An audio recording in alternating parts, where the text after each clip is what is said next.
আবারও আমি এসে গেছি তোমাদের কাছে। সবাই কেমন আছো? ভালো আছো তো? আজকে না আমি একটা স্পেশাল মাছের রেসিপি করে দেখাবো। সেটা হলো ঠাকুর বাড়ির স্পেশাল মাছ ভাজা। আর যারা তোমরা ফিশ ফ্রাই খেতে ভালোবাসো তারা এই মাছ ভাজাটা করে খেয়ে একবার দেখো, একদম অসাধারণ লাগে গরম ভাতের সাথে।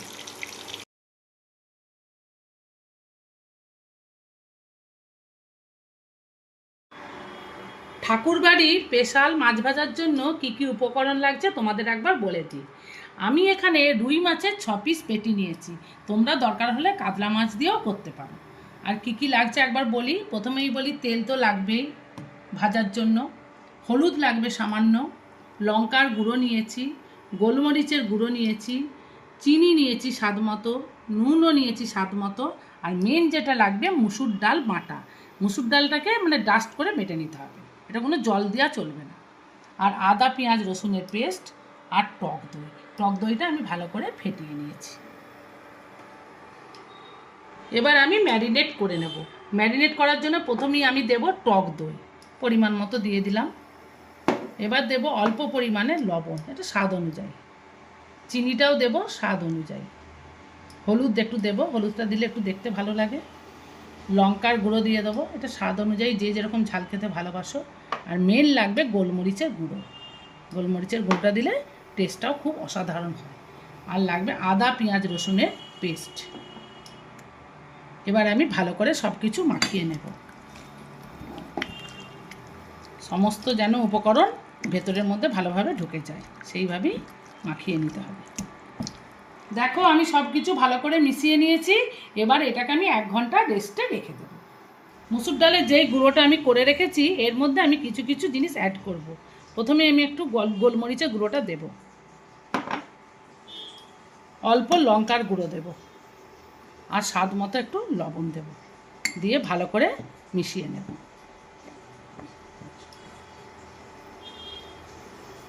মাছগুলো দেখো ভালো করে ম্যারিনেট করা হয়ে গেছে, মশলাগুলো ভালো করে লেগে গেছে। এরপর আমি কি করব, যে শুকনো ডাল বাটাটা যেটা রেখেছিলাম, ডালের গুঁড়োটা, সেই ডালের গুঁড়োর মধ্যে ভালো করে এপিট ওপিট করে ভালো করে মাখিয়ে নেব খুব সুন্দর করে।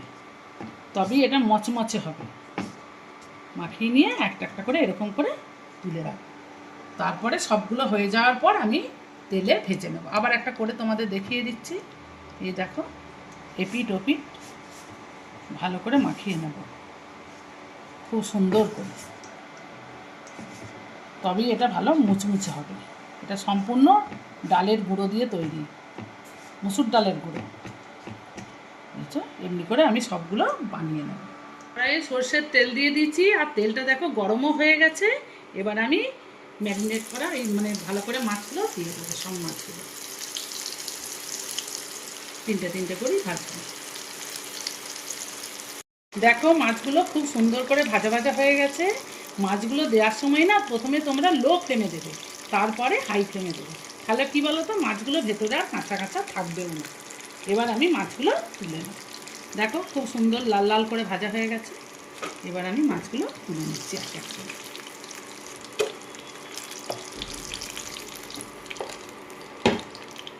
ঠাকুরবাড়ির স্পেশাল মাছ ভাজা একদম রেডি।